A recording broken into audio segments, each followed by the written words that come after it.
Welcome to Again But Better, a new podcast brought to you by the Florida State University Percussion Studio. My name is John Parks, and I'll be your host. I'm Darcy Wright, Associate Producer. And I'm Austin Palella, Project Coordinator. We hope to enhance and inspire your approach to music performance and pedagogy through our experiences at Florida State. So let's get into it. Today's episode is the third in a series on ensemble rehearsal strategies and techniques, which we're calling Rehearse Like a Chef. Enjoy! We constantly talk about preparation for performances, both in a rehearsal context and also in a private lesson context or in a recital context, like the preparation of anything. And this is really good for high school students, for college students, for grad students, for anybody. For your daily life. Yeah. Right. I mean, you have to think about what we're doing the way that you would prepare a meal, right? Yes. And so what meal is the most complex? Thanksgiving. All right. So The you know the turkey. drill.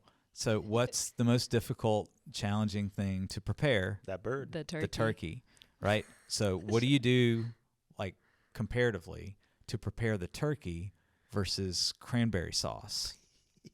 Right. The first thing is to defrost it so you don't Well, burn yes, you yourself. defrost it, Darcy. You have to look at your timeline. You have Yes. to look at your timeline. Where are you starting? What time do people need to be eating? Yeah. And how will everything land right at the right time? That is the Yes. key. It's Yes. the landing.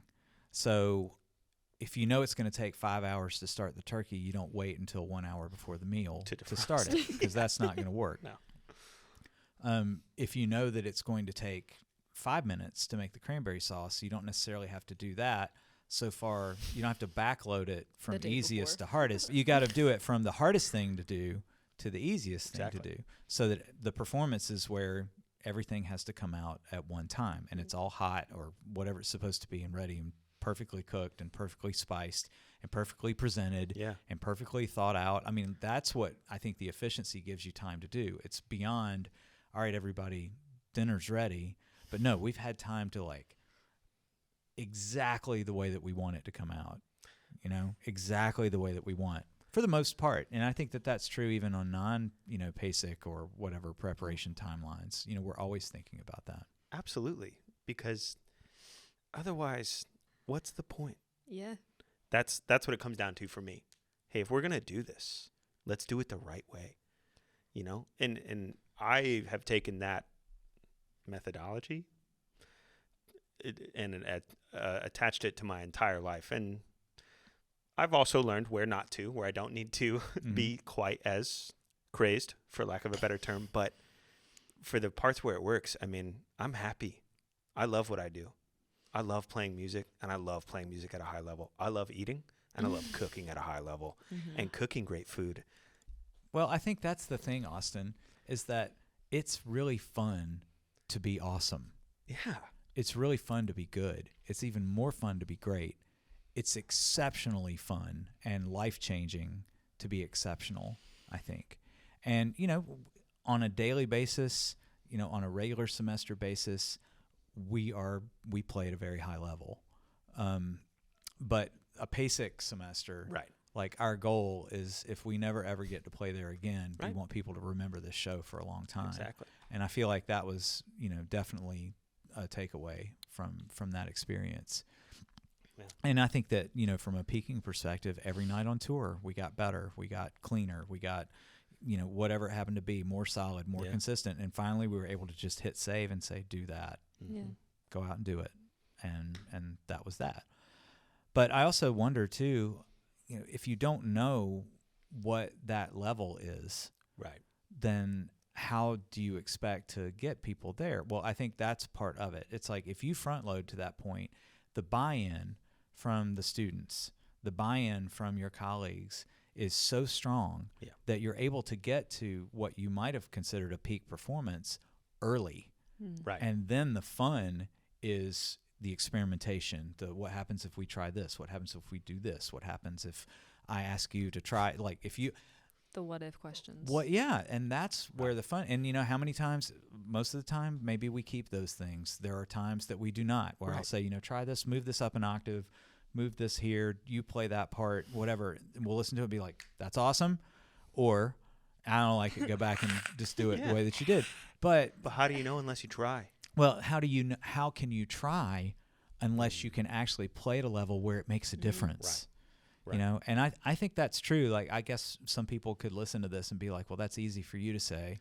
Sure. But on the other hand, I would suggest that that's the same thing with any group. Yeah.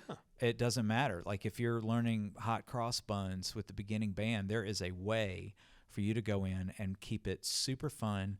But to actually, I mean, imagine like playing basketball, like taking a basketball class, but no one ever actually gets to go out and play basketball because you're talking about basketball the whole time. And you've got 2 hours of practice, and 30 minutes of it is playing basketball. Right. And the other hour and a half is not. So, and, you know, as everybody knows that pays attention, there are a lot of good analogies back and forth, you know, between any kind of performance, but sports is a great example. Like, if you want to learn how to play basketball, you got to play basketball.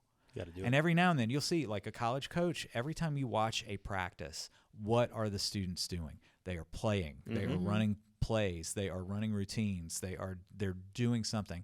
And then really the only time that things stop is when the coach pulls somebody aside and says, now, wait a minute. Yeah. When he does this, you do this. And he's getting ready to do this. Now, run it again. Yeah. Run it again. Exactly. Run it again. And I think that's the same thing that we do in rehearsals. Right. It's like, if I talked for an hour and we only played for an hour, no one would want to be in the group. Right. Yeah. You know, and if I were coaching basketball and I made kids sit there for an hour and a half and only got out there and actually started playing or scrimmaging or doing whatever it was for 30 minutes, like, nobody would want to play on my team. Leave. There'd be no buy-in. That's 75% of your time too. I think that helps me a lot in realizing like how I'm allocating my time. I break it down to percentages. Whatever that makes. And, you know, and it doesn't always.